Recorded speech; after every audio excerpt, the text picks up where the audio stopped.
Welcome to the build-up from RamsTV. This is the show that gives you everything you need to know before the big game kicks off. We're back under the lights at Pride Park Stadium tonight for just the second time this season.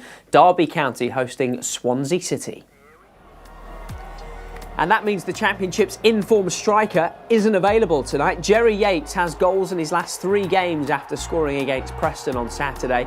But as he's on loan from Swansea, he can't play against his parent club this evening. Paul Warne will have to make other plans. The Derby Busters have plenty of options. Ryan Nyambe and David Ozo, the only other senior players not available for tonight, but Ozo is at least back in training after 10 weeks out. Swansea come into this one off the back of a wild 4-3 defeat at home to Leeds on Sunday. They've just lost back-to-back games for the first time this season. They've only conceded more than 1 goal in a game once so far, and that was at the weekend. Head coach Luke Williams arrived in January, now trying to make his mark in his first full season in charge. Colin Kazim-Richards and Kamil Jóźwiak got the goals the last time Derby beat Swansea here at Pride Park 4 years ago. Swansea have won 2 of the past 3 meetings between the sides. Yeah, there really is very little between them this season. Derby and Swansea 14th and 15th respectively in the Championship coming into tonight's game. After last night's results, we'll bring you right up to date with all of those in a few moments' time. But let's start by reflecting on the weekend and Derby's draw at Preston with the Championship's chief tackler. It's Ebou Adams. Personally, I think we should have probably got more points, but I think obviously going away from home, it's not easy, and the Championship's difficult. So you'd rather take something than nothing. So stay happy with that. Do you take some heart from the fact that after so many games where you've picked up a point, you've been frustrated that it's not more? Because I feel like it's a conversation that I've had quite a lot this season. Yeah, it is actually, because it's obviously quite frustrating because we've worked so hard and you get opportunities. To maybe nick it or maybe hold on to a lead, it is quite frustrating, especially obviously if you go 1-0 up and they then concede. That's the frustration which happened a few times. But do you know what? We're doing really well, and it shows that as a group that we're doing really well, and we have high standards to compete in this league, and I think we're doing really well. I wanted to ask about one of your teammates and your two-touch opponents. You've been without David Ozo for quite a while now. How much have you missed him as a guy around the place?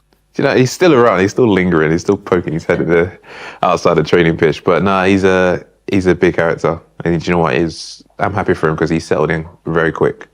And it's not easy to come into a club, especially as a youngster as he is, and settle in and do really well. So he's been really good. He's a funny character. He gets along with the boys very well. And probably if he does come back, he won't do well in his two-touch game, will he? But no, I'm happy for him. I think he's due back on the grass sort of any time now, which would be a great boost for everybody. He said, he lingers around the place. How difficult is it to stay in touch with the rest of the group when you're out injured, because you're just on a different routine to everyone? Yeah, I've been through it, so I kind of personally, on the personal level, I know what it's like. You're itching to get on there, even though you could be far away from full fitness. So I understand where he's coming from. I'm just telling him, listen, take your time. Do not rush, but obviously we want you back as soon as possible. But I know what it's like, so just take your time, make sure you're fully fit, really ready, and then before you know it, you really rock and rolling and then enjoying it again. Now, with all due respect to you, I don't think you'd ever expect to be top of the goal scoring charts or top of the assist charts, but you have been top of the charts in terms of tackles in the Championship. How much pride do you take in being top in that sort of category? To be fair, it's one of probably my top attributes. I've always been known to be good at dispossessing players off the ball and starting attacks, which for me, I pride of it and I love it, and stopping teams from scoring and starting attacks where I can, hopefully, as you say, maybe try to turn to be one of the top goal scorers in the league. But no, it's something that I pride off, and do you know what? It's more important that I'm helping a team to gain more points and gain them opportunities to win a game. So I really do pride in it, but as long as it helps the team, I'm happy. What are the sort of markers that you look at to judge your own performance? In terms of when I'm playing a game, it's more or less giving the team opportunities to win the game. May it be tackling, may it be getting someone in a better opportunity to score a goal, or helping someone to get on the possession of the ball. So as long as I personally helping the team to get points, I think that's the main thing for me. We know the way you play, and part of the reason fans love you is the way you play and the fact you play on the edge. How do you stay the right side of that line and maintain the discipline? And do managers ever talk to you about that? Does Paul ever talk to you about that? No, he seems to love it. He seems to love it. But no, it's something that I pride on, because I always see as every game. Probably when I was a little bit younger, I was a bit like sometimes going across the line. And I've had that conversation. But for me, it's just playing each game as it's your last, because you never know when your last game is. And just play with a smile on your face, because football for me is just something that I enjoy doing and I love doing. So I play with no fear and enjoy it. And obviously, I've come to have experience to know when I'm a bit, maybe this could be too much, or I'm doing too less. So I think that comes with experience. And you know, I'm just enjoying it. Playing with a smile on my face and giving everything is all I can do. Busy week for you. 2 games coming up at Pride Park starting on Wednesday night. How much are you looking forward to being back at Pride Park? It's been a long time since I played there, isn't it? Do you know, yeah, I miss it. I can't wait, to be fair, to play in front of a nice, lovely crowd. To be fair, I love playing in front of them, and they enjoy me and I enjoy them. And because of the fan base, I tend to want to give them everything. As long as I give everything, I'm happy. And I think the boys do as well. So I think the boys will be looking forward to it. And as I saw Jakob's interview on Saturday, he's looking forward to it too as well. So I think it's a good time to put a marker down and hopefully carry on what we're doing.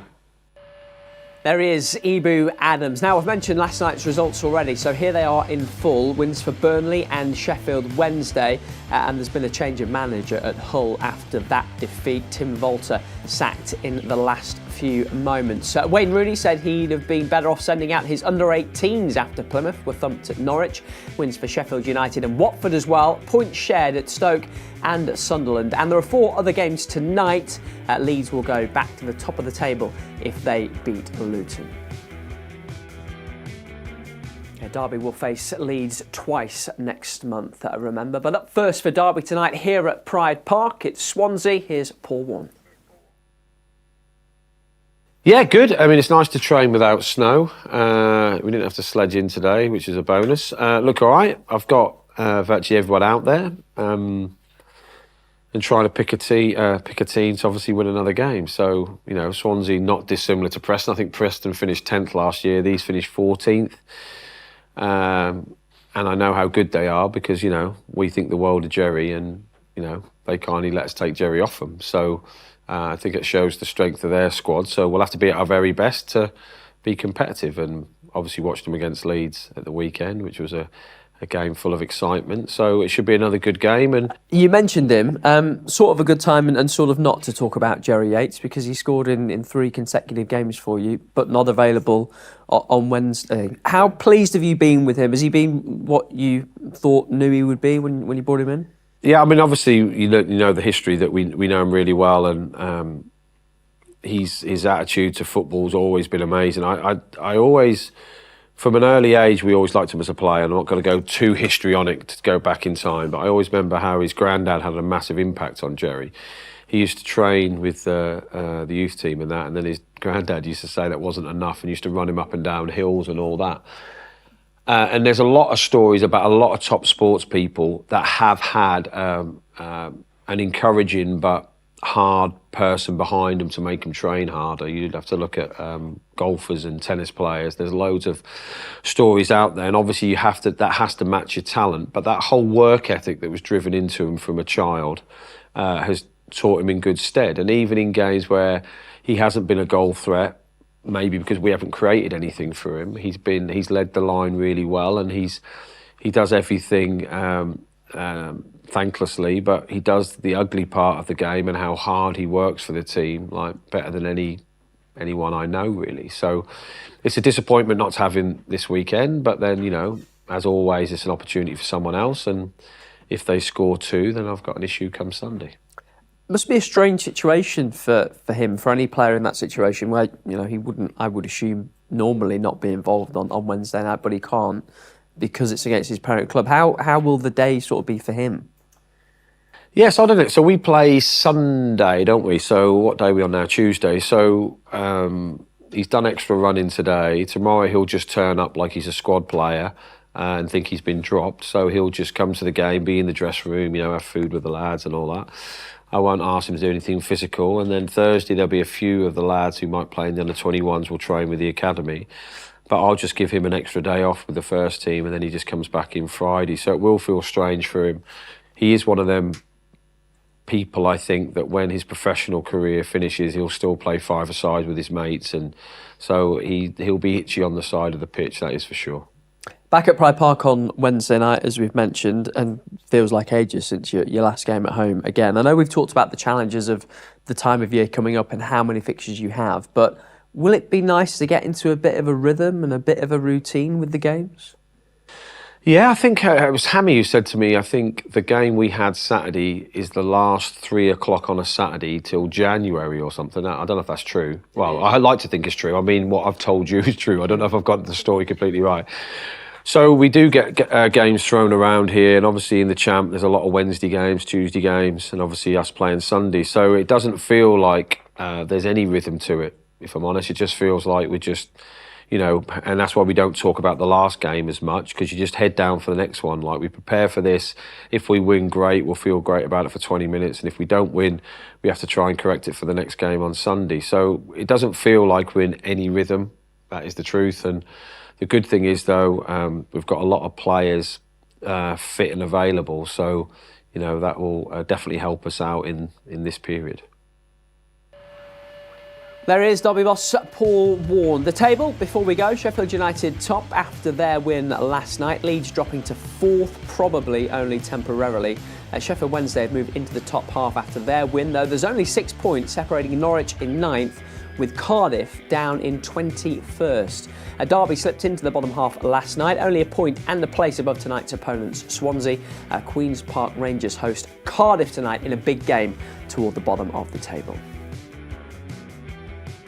And this has been the build-up from RamsTV. Remember, we start a little later at Pride Park this evening. It's an 8 o'clock kickoff for Derby County against Swansea City, which you can watch on RamsTV, but only in select countries. The list of where you can't watch it is on the website for you, dcfc.co.uk. That's also where you can get your Game Pass, but we do hope you can join us. See you then. Goodbye.